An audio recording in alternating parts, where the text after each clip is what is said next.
It was another quiet night at the office. No phone calls, no messages, nothing but junk mail and overdue bills to keep me company. Seems nobody wants to hire a real private dick anymore, a professional like me. A guy who does the detective work nobody else wants to do. A guy who wears hats and walks around in a black and white world. I began contemplating a more profitable line of work, like politics. We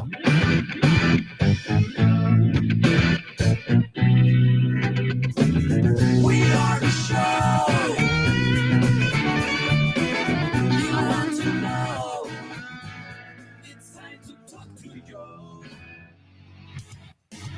All right, folks, good afternoon and welcome to the Wednesday edition of the Joe Mangiacotti Show on AM 830 WCRN. I'm Joe Mangiacotti, and you can join the conversation over the next hour at 508-871-7000. That's 508-871-7000. That will get you into the studio for two-way talk and conversation today behind the glass back at HQ Flying the Board. He'll get you set up and into the studio. Also, the text line is up and running at 617-297-8388. 617-297-8388. You can text that like you would anything out. It appears on the screen in the studio in real time, and we try to work it into the conversation. Don't forget the station does stream 24/7 on the TuneIn app. If you don't have that on your device, seconds to download it.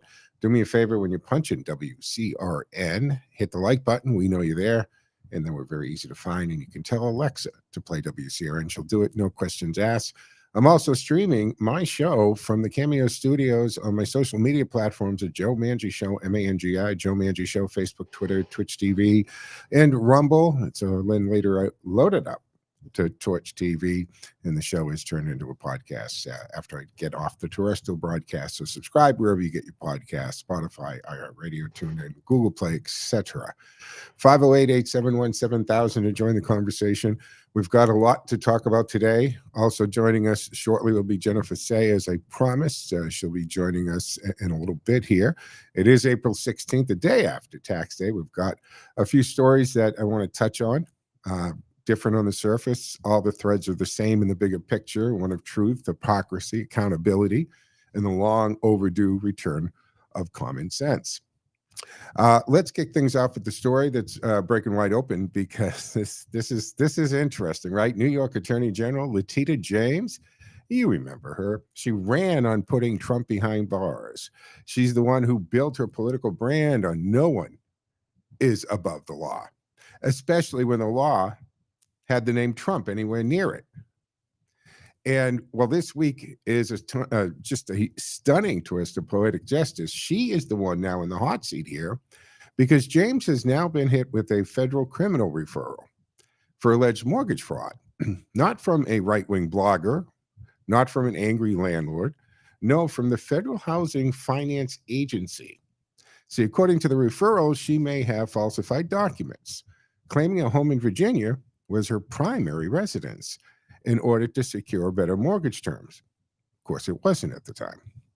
And all this, well, she was the Attorney General of New York. Now, that's a position that legally requires her to reside in New York. So in addition to the fraud and altering documents that she is dealing with now, she may not be entitled to hold the position because she lied about her residence, or she lied about the mortgage. It's one or the other. Now, why would someone claim a different residence on a mortgage application? Well, because it can mean a lower interest rate, better loan terms. Owner-occupied is a different type of mortgage, guys. So it is fraud. And if it's not true, so she's also accused of, misrepresenting a Brooklyn property as having 4 units instead of 5, which could have allowed her to qualify for a loan program intended for the smaller, because if you cross over the 4-unit threshold, owner-occupied, to 5, it becomes a different kind of loan, different kind of financing. Folks, these aren't minor clerical errors we're talking about. These are false statements to financial institutions, bank fraud, and wire fraud. And if it sounds familiar, it should be. These are the very types of charges her office slapped on Donald Trump and his family, charges that led to a $454 million judgment. As one legal analyst put it, if we apply the Letitia James standard that she created, there'd be little question here. This seems pretty straightforward. So here's the question: will she be held to her own standard? Or was no one above the law just a political slogan meant for other people? Now, let's pivot for a second across the Atlantic, but still in the realm of sanity returning to public life. In the UK this week, the Supreme Court ruled unanimously, yes, absolutely unanimously, that biological sex is a real and matters in the law. See, the court struck down Scotland's attempt to redefine the legal definition of woman to include biological males who identify as female. The ruling was clear: sex is an immutable biological state, and the law must reflect that in reality, not individual identity claims. Imagine that. In 2025, we're cheering for 5 judges in England, which, usually what are they doing over there? But we're cheering for 5 judges who had to state the obvious, that a woman is an adult human female. But that's where we are, because in recent years, stating the obvious has become revolutionary. And let's not forget who brought this case. For Women's Scotland, a grassroots group fighting to preserve women's spaces, protections, and rights. And backing them, none other than J.K. Rowling, who's been villainized and canceled by the left for daring to defend biological truths. This wasn't about hate, it was about reality, just simple fact, science, making sure public policy doesn't erase that. I talk about this all the time. Freedom of speech not only means you're allowed to say anything you'd want short of fire in a crowded theater, but freedom of speech also means you can't be compelled to speak a certain way or use terms that somebody has now deemed to have a different meaning. I missed the memo in that. I didn't know when we voted to change the definition of words. The ruling is not just a legal victory, it's a signal, a culture turning point. Because when a government starts saying your sex is whatever you put on a form, women lose their protections, sports lose their fairness, and language loses its meanings. And now we come to Jennifer Say, a name that you should know. She was president of Levi Strauss, or marketing. We'll get it clarified. And on a track to be the next CEO until she made the unforgivable mistake. She publicly opposed school closures during COVID. She didn't say the virus wasn't real. She didn't spread conspiracy theories. She simply said, hey, maybe locking kids out of classrooms for a year or more is damaging. And for that, she was forced out, canceled, cast aside by corporate culture that values groupthink over truth. Let me take the time now to invite into the conversation Jennifer, and welcome to the show. Jennifer, do we have you? Hello. Are you still not hearing me? I'm hearing you, but it's a kind of funny connection. Is it now? It sounds like you're in slow motion. That's crazy.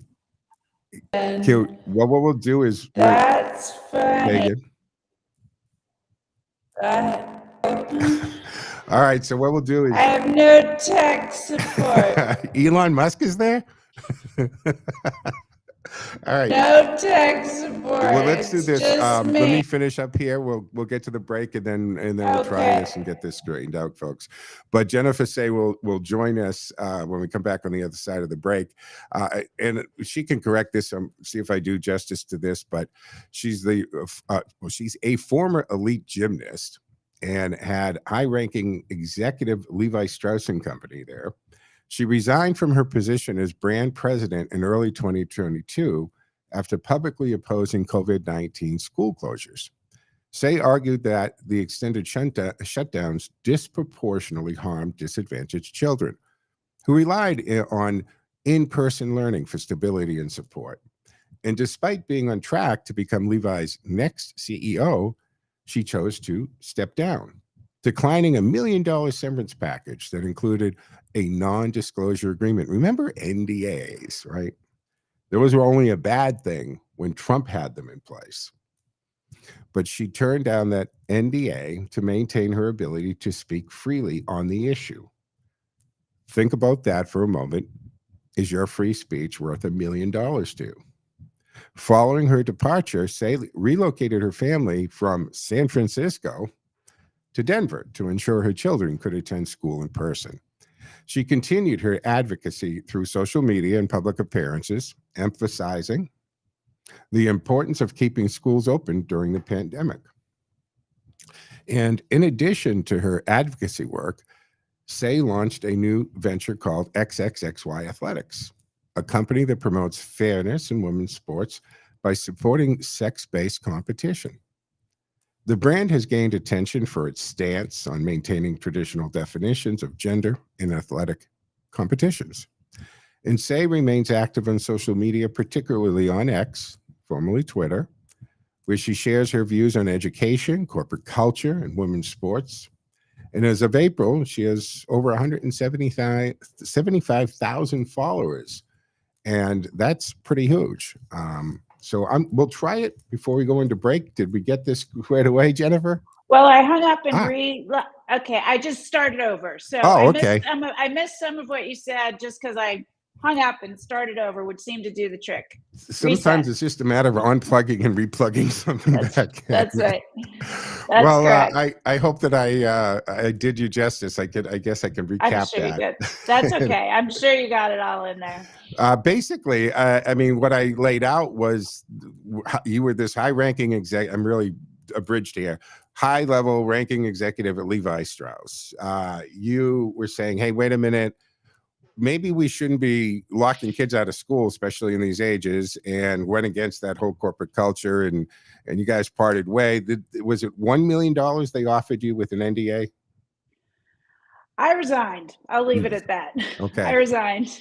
All right. I'm going to go back a little bit further because I think it helps explain some of what I'm doing now, if I might. Can you save that so we take the break?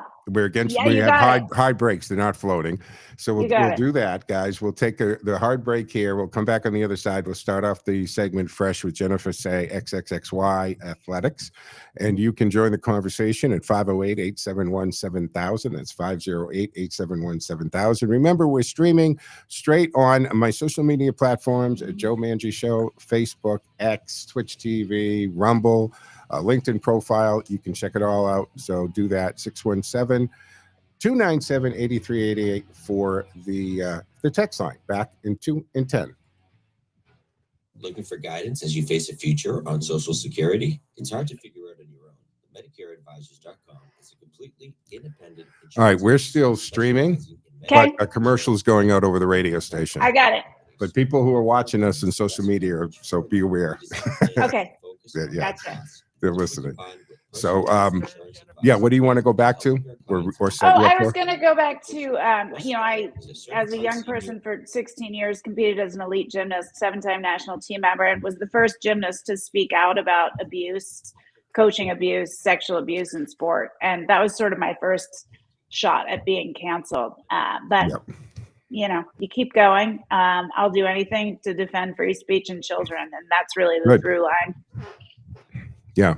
I made reference, you might not have heard it when I made reference that you were an elite gymnast, but I didn't get into that, but I did see that in the research. Okay. And you were going to enter the Olympics, and you broke your femur or something? Well, I broke my femur at World Championships in 1985, but I came back and won and became the national champion 9 months later, which sounds great, but caused more injuries, as you might imagine, because I did not let myself heal. And then I eventually walked away about 2 months before the Olympic trials because my body had just broken down. Okay. All right. Oh, the producer's saying get off speaker, but you're on headset thing, right? I am. Okay. I'll put you. All right. We'll come back in 30 seconds. When I do it from this studio, I'm running everything myself. There we go. That's a lot. And we got a caller, Mark. We'll take him, but I don't know if he's going to actually want to talk about topic, but we'll see. Okay, that's fine. 16. That's 978-270-9916. All right, folks, welcome back to the second segment of the Wednesday edition of the Joe Mangiacotti Show on AM 830 WCRN Radio Central. You can join the conversation at 508-871-7000. That's 508-871-7000. That will get you into the studio for two-way talk and conversation, and our text line is up and running at 617-297-8388. Our guest in virtual studios, Jennifer Say, who is the CEO and founder of XXXY Athletics, but has this fantastic backstory that we're going to get into. But before we do that, we do get a caller waiting. Let's go to the lines for a second. Mark, what say you? Yeah, pardon me. I didn't know you had a guest on. Pardon me, guest. I just have a quick question to ask you. Did you when you first started this show, your show, you said something about Letitia or something, got her hand caught in the cookie jar. Could you elaborate on that a little bit, please? Absolutely. For me and the rest of your listeners. Sure. Thank you. I'll get off the air. Bye. All right. Thank you, Mark. Thank you for the call. Always appreciate it. Jennifer, I don't know if you heard that, but the story with Letitia James, and I'm sure you know who that is. Right. So she was behind that. Yes. So I made reference to that at the beginning of the show, folks. It's that there's a federal criminal referral for the New York Attorney General, Letitia James. She's been referred for potential prosecution. And this is over alleged mortgage fraud by the Federal Housing Finance Agency, FHFA. And it came from Director William Plute. She's accused of falsifying mortgage documents in 2023, claiming that a Virginia property was her primary residence. Now, of course, in order to hold the office of AG in New York, you have to live in New York. So she either can't hold the position of Attorney General, or she lied and committed fraud on mortgage applications. So that has to be looked at. But there's also a misrepresentation about a multi-unit that she bought, I guess, with her father and co-signed. And on that, she said that it was a 4-unit, and it's actually a 5-unit. And that would be, why would you do that? Because it changes financing. All right, your mortgages go different when you have, you cross that 4-unit threshold, owner occupied. It's a different type of mortgage to a commercial loan. So the point is, I'll get more into it, but just to recap that, Letitia's in a little trouble, Jennifer. So this will be happening. Sounds like it. Yeah, getting back to Jennifer Say, first of all, you have this incredible background as a gymnast and Olympian or near Olympian in this case. Can you give me the rundown on that? Yeah, you're not you're not new to the cancel culture either. So. No, I think I'm my third or fourth run at it. So I think once you've been canceled twice, you're sort of uncancelable, and you just exist on the outside, and you make your own way. Yeah. You make your own way. I spent my childhood and adolescence as an elite gymnast. I was on the national team 7 years in a row and the 1986 national champion. Suffered horrible abuse at the hands of my coaches. Proud of what I accomplished. Certainly a huge supporter of women's sports, which we'll get to. And, I started gymnastics just 2 years after Title IX passed. I started in 1974. I never would have had the opportunities that I had if it wasn't for Title IX, and I will continue to defend it. But the sport is rife with physical, emotional, and yes, even sexual abuse. And I wrote a book about that in 2008 after 20 years of sort of suffering and struggling to put myself back together. And that was not something you were supposed to do. You weren't supposed to talk about it. And I naively sort of thought, if I tell the truth, everybody kind of knows, it's an open secret. We can fix this if I write about it. And boy, was I wrong. Yeah, for 10 years, USA Gymnastics, the U.S. Olympic Committee, and everyone I had competed with on my private club team, as well as Team USA, came after me and called me, all the typical names, liar, grifter, blah, blah, blah.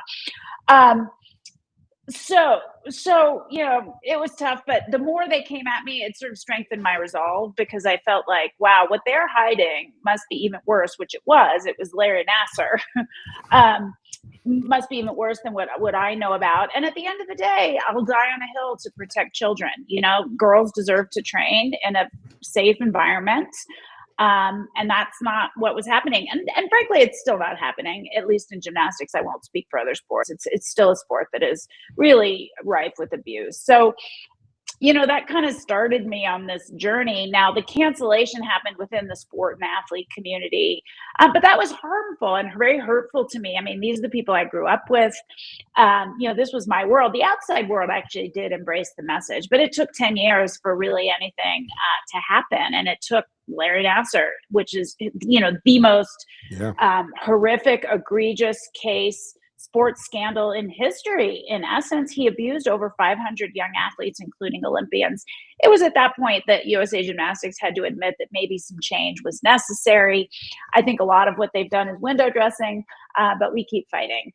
My second run, which I did here at cancellation, was really about COVID. And again, it was standing up for kids and their right to attend public schools, while, by the way, the private schools were all open, and all the people screaming at me to shut up were sending their own children to private schools. So I kept going. Yeah, and that got me. And good for you. I mean, good for you on that, because look, we have ruined a couple generations, right? A couple classes, I should say. I mean, I'm sure we had those students that were in that high school thing. I mean, they didn't have the senior year and the proms and stuff, but let's talk more about the formative years and the younger kids. From something that had, a 99.999% survival rate for that age bracket and healthy and so forth. And you look at it, and I've constantly reminded folks here that the Teachers Association, NEA, and any of those, they're not for the children. You understand the fiduciary responsibility are the teachers who pay the dues. Those organizations are to work for the teachers, not the children. Thank you. So don't be fooled that you think when they say, "Oh, let me be in Bahamas," well, I'm getting paid my full salary. That's for the benefit of the teachers, not the kids. You raise a great point, and one I raised throughout. The teachers unions, and Randy Weingarten in particular, who sort of became the face of the teachers as the leader of the second biggest, I think, teachers union in America. She had the loudest voice. She had a direct line to Joe Biden. She impacted the CDC guidance for reopening, which essentially guaranteed that schools would not reopen because the parameters were stricter. It would have closed 90% if they'd adhered to it, 90% of the schools that were already open, but I won't rehash old news there. But, I continue to point out that the teachers union is not there to protect children and families who have the right to send their kids to school. They're there to protect teachers. So why are we listening to them? And where are the parent representatives? The parents have their children's best interest at heart. And I will add to that, in San Francisco, where I lived at the time, it's different in every place, but the school board in San Francisco is an elected body, not an appointed body. So they really do have an obligation to the parents and the citizens in that city who voted for them, the parents who have children in the school system, but they didn't care either. They were just in bed with the teachers unions and doing what the teachers unions were asking, because guess who gets them elected to the school board? The teachers unions. So it was this nobody was standing up for and representing children except a bunch of moms across the country who were busy getting canceled while saying, wait a minute, I need to send my kid to school. And I think I was the only C-suite executive that took us. I might be the only C-suite executive that had our kids in public schools in an urban area. Certainly in the suburbs, some did, but those were open. So it didn't go particularly well for me. The citizens of San Francisco came after me. They posted my address and pictures of my house online, just doxed constantly. I mean, I use my real name as, on X and everywhere. I always have. If I'm not willing to say it using my name, then I shouldn't say it at all. I do the same thing. But it really became difficult. People chased me down the street, told me they hoped my children died. So we ended up moving so that our kids could go to school in Colorado. And I continued working at Levi's for another year after that. But I eventually did resign in the spring of, the years are getting scrambled, in the spring of 2022. And what I did not think would happen, but did, is that I was completely ousted from all of corporate America. So when I started interviewing for jobs again in late 22, I was told that I needed to apologize for my actions and for what I'd done. And I refused. So that sort of led me to starting this brand, XXXY Athletics, because I realized I wasn't getting back in. Even after it was clear that I'd been correct about everything, not that being correct is necessary to exercise free speech. You can be wrong too. But I was correct, and yet I was still being punished. Okay. And so I decided I'm going to have to figure this out and make my own way. So I decided to start this brand. And it's great. And just for the record, because I knew you were coming on, I have khakis on. I do not have Levi's. I did not wear my Levi's today in solidarity with you, Jenna. Oh, well, if they're Dockers, they are Levi's. Oh, are they? I don't know. They're not Dockers. I don't know what they are. They're khakis. That's all I know. They could be Dockers. Sorry. No, I wear Levi's all the time. They're the best jeans. They are. They're incredible, right? Best jeans, yeah. So real quick on the XXXY, it is athletic wear. Is it what is it all across the board? It's athletic wear. It's high performance, premium athletic wear. Think about, primarily targeted to women, but we do have men's too. About 30% of the product and the sales are men's. But it's athletic wear. Think Lululemon. It is in that premium category. It's very high priced, or not very high priced. I shouldn't say that. It is priced well within the premium sector, actually at the lower end of it, but it's very high quality is what I meant to say. Yeah. It will withstand the toughest workouts, but we also make casual stuff, t-shirts that make statements, which, are the most popular item because people want to make their voices heard, especially as this issue, it just keeps it's more and more in the public eye, this idea of males competing in women's sports. And ever since Trump signed the executive order on February 5th of this year, it seems there are more men invading women's sports because the blue states are not backing down. And so I think, and there's we've got the situation in Maine. So that's eating up, right? Maine, we've got a situation in Maine, Oregon, California, Illinois. Basically every blue state is saying, we are going to die on the hill of letting boys compete in girls' sports. Who is the consultant on the Democratic Party? Who really is coming up and say take this not even 20% position and die on this hill when 90% of the country is no, biological men should not play that. Title IX, I had Kim Heckler on the other day, and she wrote a book about Margaret Heckler, who was instrumental in Title IX. By the way, I don't know if you know her history, elected to Congress 1966 through I think 82. And she was instrumental in getting Title IX in place and protecting and creating that women's sports or that women's space in sports. We got to take the bottom of the hour break. Can you hold through that? Yeah, sure. All right, folks. So we're talking to Jennifer Say, who is CEO and founder of XXXY. Fantastic backstory behind this. And she's certainly an advocate and a voice for our children, and we need more and more of that, folks. So we're going to take a quick break here, come back with the second half of the Wednesday edition of the Joe Mangiacotti Show on AM 830 WCRN.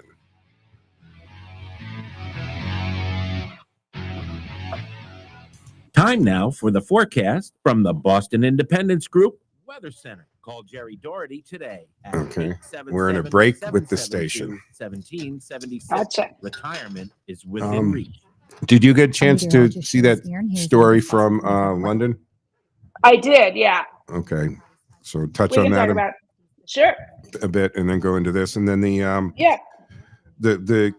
we kind of referenced the COVID thing, but I'd like you to drill down a little bit more on what you were doing and what the pressure was. Of course. Yeah. What we've found out since with the Twitter files and the cooperation and the pressure, I'm along your in the sense I've been doing this like 40 years now, and they can't cancel me. They can't. Right. I've been tried many a times, but I just keep going. I don't have to. Well, the left mostly likes to cancel their own. Yeah, they eat their own. Yeah, they eat their own because they make an example of you. I was on the left for many years. They make an example of you so that others won't do the same. Yeah. I'm always amazed at how the Democratic Party can get everybody to operate universally and have the same verbiage in the terms and hot words. I keep asking my Democratic friends, including elected officials, do you guys check a website? Do you get a text every morning? How do you know what, now it's chaos, right? Chaos is the buzzword. Yeah. How do you guys know what to say? Because you all say it. You change on a dime in a single day. Everybody's using the same verbiage. It's amazing. It's impressive. It is Right. impressive, but the approval rating is now in the low 20%. So, Exactly. I guess it's not really working. Yeah. All right, we'll be coming back. Put his years of personal experience to work for you as you try to unravel the complexities of Social Security. All right, folks, welcome back to the second half of the Wednesday edition of the Joe Mangiacotti Show on AM 830 WCRN. You can join the conversation at 508-871-7000. That's 508-871-7000 for the remainder of the hour. Of course, our text line is up and running at 617-297-8388. Text us in real time. It appears on the screen in the studio. We try to work it into the conversation. In studio with me is Jennifer Say. And Jennifer is an elite gymnast, high-ranking executive at Levi Strauss Company. She resigned from her position as brand president in early 2022. She was publicly opposing COVID-19 school closures. She argued that the extended shutdowns disproportionately harmed disadvantaged children who relied on in-person learning for stability. And not only stability, Jennifer, but I mean, they're also relying on it. Sometimes it's a safe haven, sometimes for a meal. I mean, there are kids that the school lunch is the closest thing they get to a structured meal some days. They also have some time maybe out of a house that isn't comfortable. There's all kinds of things that go with that. And I was maintaining during this entire process, and I was on the air the whole time saying, we're absolutely hurting this generation of kids. This is just, it makes no sense. I didn't think it made sense on the medically from everything that I could read about it. These are, they're not fatal. I mean, unless this child already has, is fighting leukemia or something, pre-existing condition, they're going to be okay with this. Yeah, no, it's a great point. California school closures lasted the longest. I think it was close to 19 months if you count the summer months in between, which I do. Not a single healthy child in California died of COVID. And people say, well, then you're a eugenicist if you don't care that the unhealthy children might get sick and die. But a child that is compromised could get very ill from a cold. We cannot shut the entire world down and sacrifice the millions and millions of children. I think 100 million children across 50 million across the country in public schools. We can't sacrifice them. That it's not okay. And I would argue we can never close the public schools. If we create a manufactured level of danger that would make it okay to lock down and close the public schools, that will be manufactured. If we create a sort of bar that says this is so dangerous, it's okay, we shut everything down. That's what happened this time, right, with COVID. So our civil liberties demand that people cannot be prevented from earning a living, from going to church. It's their choice, from sending their children to school. If it's dangerous enough and they want to stay home, they will do it. Also, the fact of, forcing children to get the jab. And I refuse to call it a vaccination. By definition, it's not. They elected to call this RHMA process a vaccination, so we would digest it better, so we'd accept it better. But by definition, it's not a vaccine. It was this jab, and there was more damage done. And I don't know where you are on this, but for the government to force us through coercion and threats and losing our jobs and everything that they did, for taking something with literally the word experimental in the title, it is beyond me. I could not understand how this was happening in America in the 2020s. This is crazy. I think coercion used to force an unwanted medication on a human being is deranged. It is. We've had people insane. do that in the past, and we don't like that era in our history. Exactly, we don't. I was weighing in from the outset. So vaccine and vaccine mandates didn't really come into play until early 2021. My husband and I in San Francisco were just outraged from the outset about lockdowns and school closures. I focused my outspokenness and advocacy on children, and I did that purposely. I thought that we could find common ground when it came to kids. Boy, was I wrong. I thought we could all agree that we didn't want to hurt children, but that was not the case. There How was too crazy much. of you. I know there was That's just weird. too much virtue signaling to be had, and kind of moral righteousness, and the laptop class screaming at everybody else to stay home and stay safe. And I want to be clear, children of all backgrounds were harmed, but the most vulnerable children were harmed the most. And in San Francisco, 60% of the kids in public schools are on free or reduced lunch. That means these are low-income children, or perhaps at the poverty line. I think 5% of those in public school are actually homeless. You said it so well. These kids, that's where they go for a meal. It's where abuse is identified. At the early phases of COVID, everybody was talking about, there's fewer cases of abuse being reported. Duh. Yeah, it's not because there's less abuse. It's because no one's identifying it. It's also where these kids go for a positive word of encouragement. Mhm. I could go on and on. Yeah, but It doesn't take a you've G. got the entire social setting and developing, and then the masking, and especially if children of a certain age, they're missing the facial cues during the development. There was All of there's it's just terrible. so much science to back this, and I find it so ironic that we're lectured about follow the science, and they don't unless it works for them, or they can twist it to work for them. Yeah, and let me just say something else. We're more than 5 years out from initial lockdowns and school closures. It is abundantly clear, as it pertains to children in particular, that school closures were both ineffective and incredibly harmful. It is abundantly clear that all the restrictions to children in San Francisco, we had closed playgrounds, outdoor playgrounds for 10 months. Did Toddlers were California masked. arrest a surfer by himself Yes. on the Yes. ocean? I mean, Yes. mind blowing. Yes, this is, I think, off the coast of, I think it was in Santa Cruz. This is how deranged California was, led by Gavin Newsom, who thinks he actually has a shot at the presidency in 2028. Let him, Jennifer, let But him. I know. But there really has been no reckoning. I think there is sort of broad scale understanding that harmful, dangerous, but I don't trust that we wouldn't do it all again. Every single public health bureaucrat that was in power, and it was driven by these local public health officials, they still have their jobs. They harmed millions and millions of children. People talk about wanting to kind of put it behind us, and no, I'm not putting it behind me. Many children were harmed. Let's put this behind us. I don't have to apologize. I don't have to take accountability for what I did or what we did during that. Let's just move forward and Let's just move on. Let's just move on. No, absolutely no. They want forgiveness for the people that were wrong, who don't actually need forgiveness because they haven't suffered at all. And those of us who were right, what about our forgiveness? We were right, and yet we were ousted, and we remain ousted. I am making my own way because I was ousted, because I spoke up and pushed back on COVID policies.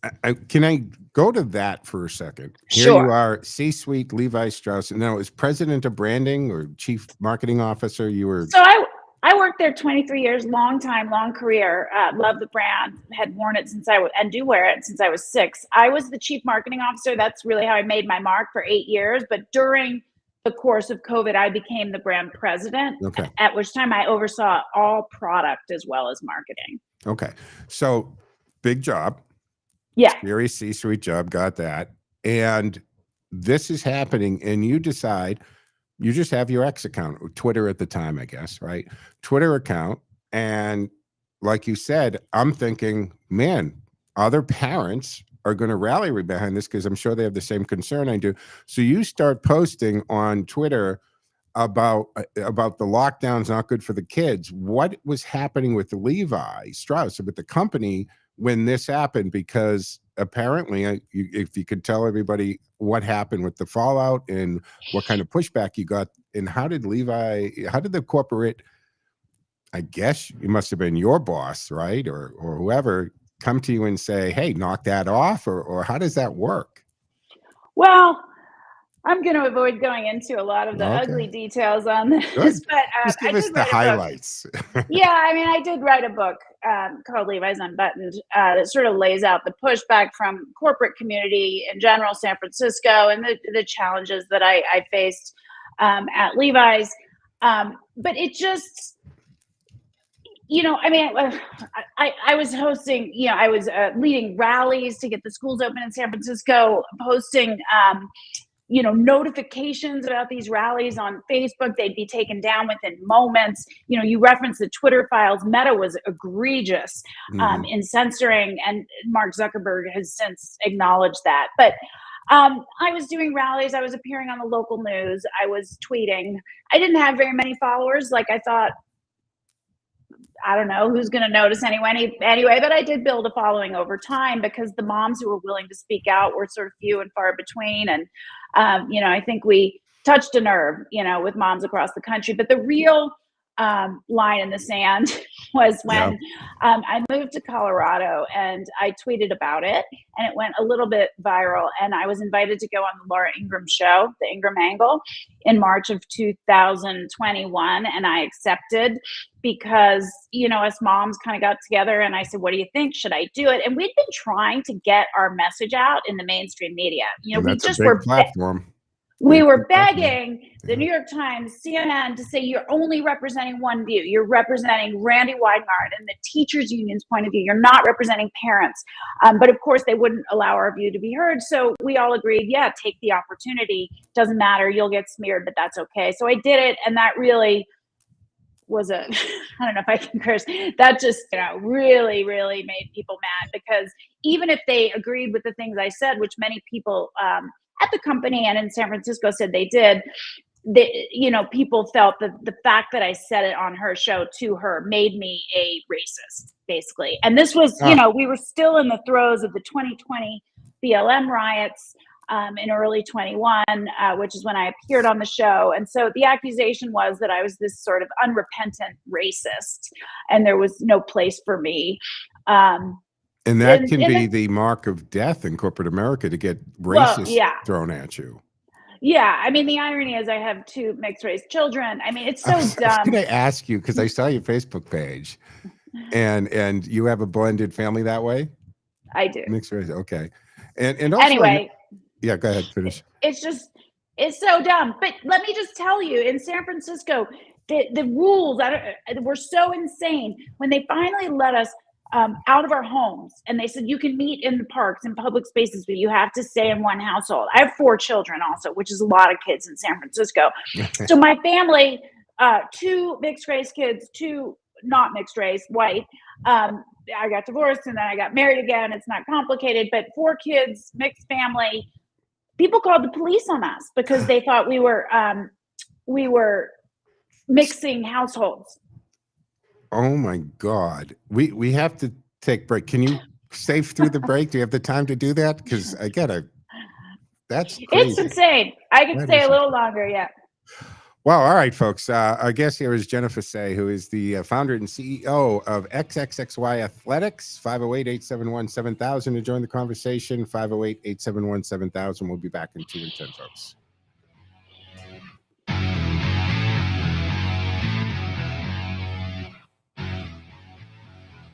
Looking for guidance as you face the future on Social Security? Actually, I saw your cat, right? And 2 cats. Yeah. So check out this guy. Doesn't he look a lot like your cat? Yes. Is that your cat? Yeah. Well, yeah. Actually, so cute. It technically belongs to Silas.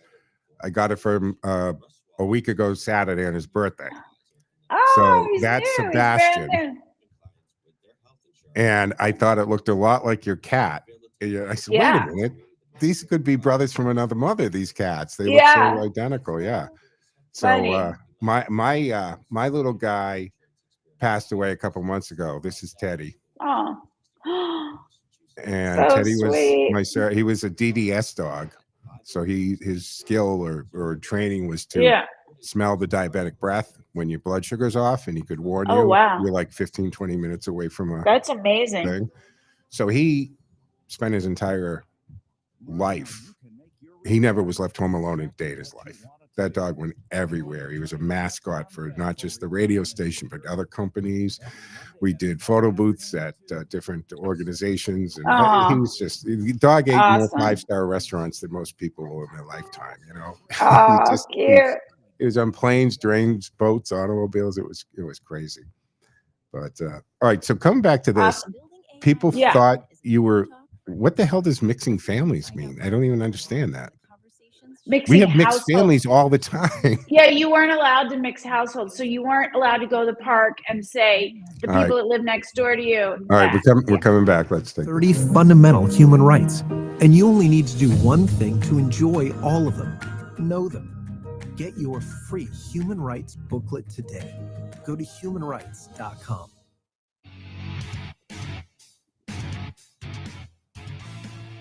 All right, folks, welcome back to the fourth and final segment here on the Wednesday afternoon edition of the Joe Mangiacotti Show on AM 830 WCRN.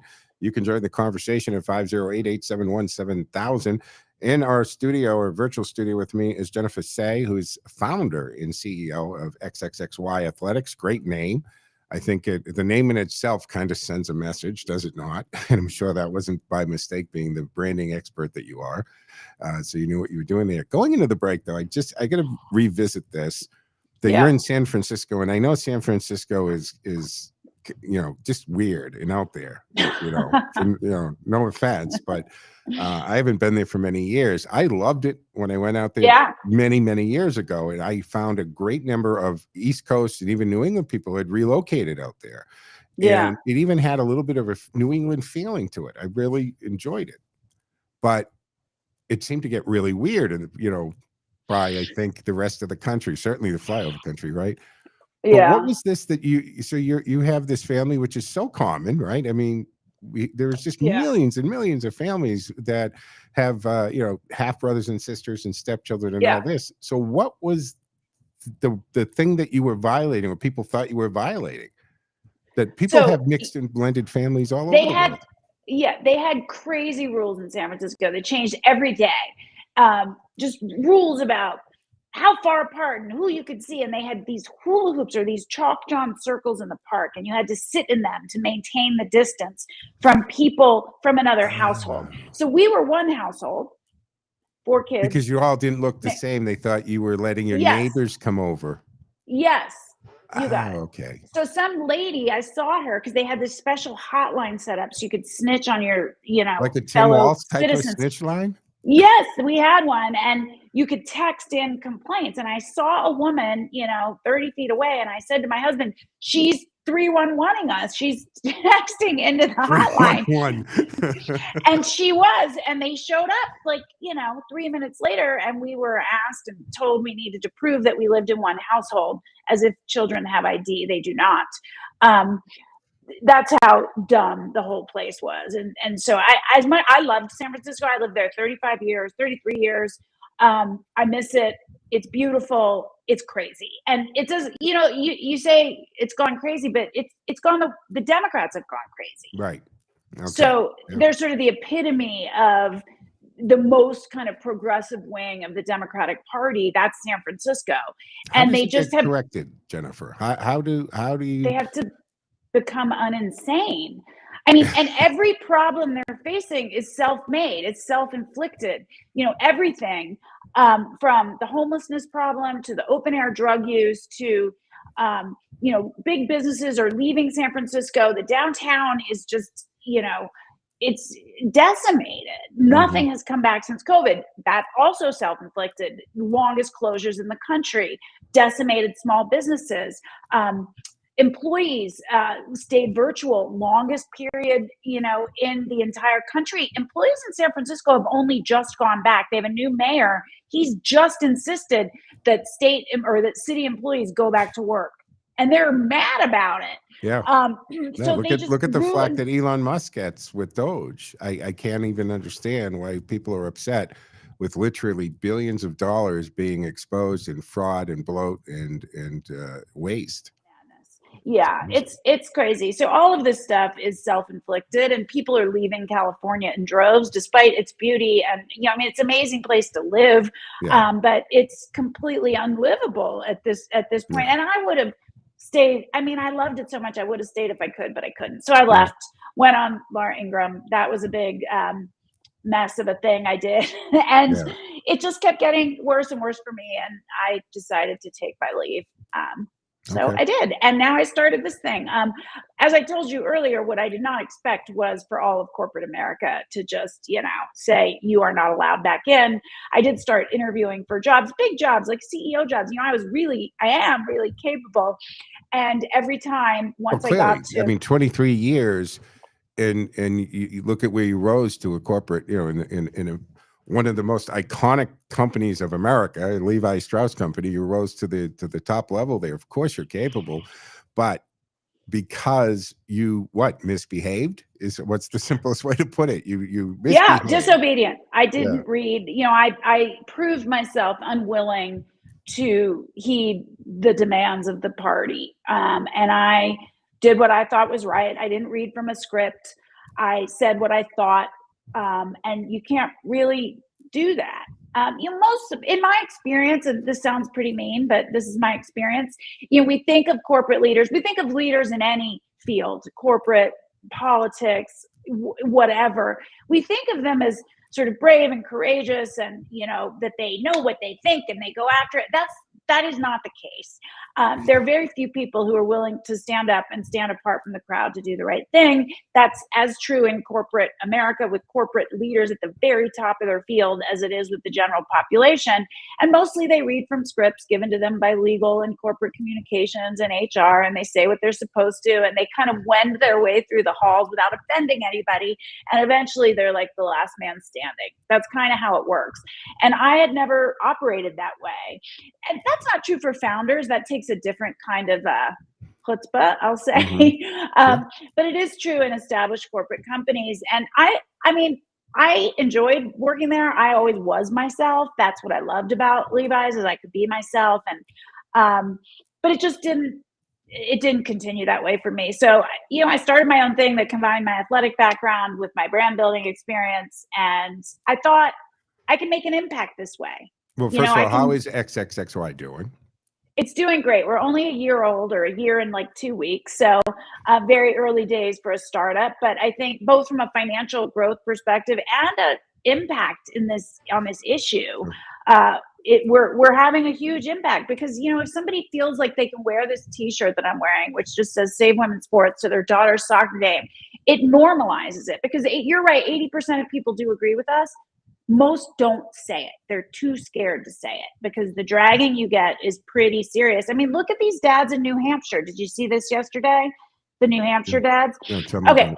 Last September, a few parents, I think it was 4 parents, wore pink wristbands with an XX on them in black to their daughter's high school soccer game, because there was a boy on the opposing team, a male who identified as a girl.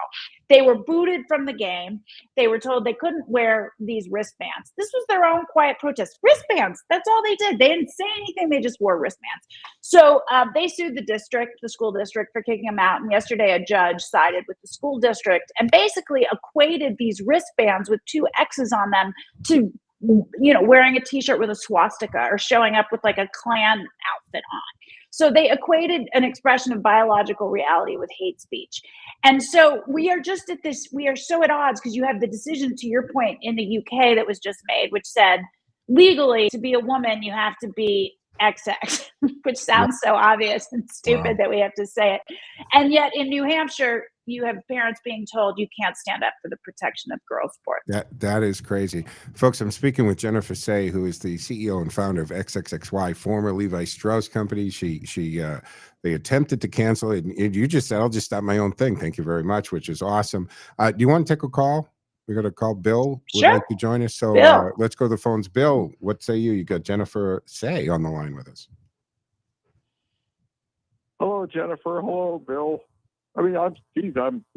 You're Joe. Bill. Yeah. You are Bill. I'm Joe. That's Jennifer. I'm a bit nervous here. Don't be nervous. Anyway, listen, I'm a big fan of the show. I just want to say I respect what you do, the truth you bring to the table, and more importantly, I think I really respect the fedora game you've got going. Thank you. Yeah, it's in the logo. Listen, not everybody can pull a fedora off in 2025, and frankly, I don't think most people should, but you got it. You look like you're ready to help Dick Tracy out. Thank you. That's funny. All right. What do you have? What's on your mind? My friends are always telling me this. Yeah, well, what I want to say, my friends are always saying, "Are you watching that guy with the fedora again? What is it, 1943?" And I tell them to shut up. But listen, hey, my wife also, she says, she hears your voice, and she goes, "Oh, it's the hat guy again." And I said, "Say his name with respect. His hats have an element of mystery to them." Wow, I didn't realize it was that big of a deal, to tell you the truth. Do you have something you'd like to ask Jennifer, or ask her a question? Yeah, Jennifer, what do you think about Joe's fedoras? I mean, he just doesn't wear them. He believes in them. He's got that divorce. I respect the hat game. Thank you. I appreciate that. I love it. All right. Anyway, keep fighting the good fight. Fedoras forever. All right, Bill. Thanks for the call. Maybe Jennifer, you need a line of fedoras at XXXY. We have a lot of hats. Our hats do well. They're pretty sporty, though. They're not fedora-like. Wow. No, should I be self-conscious now? This has been part of the. I don't know. I've worn them for years. It's just what it is. But anyway, I wanted to ask you about, because and I made reference at the opening of the show. This is all over the news today.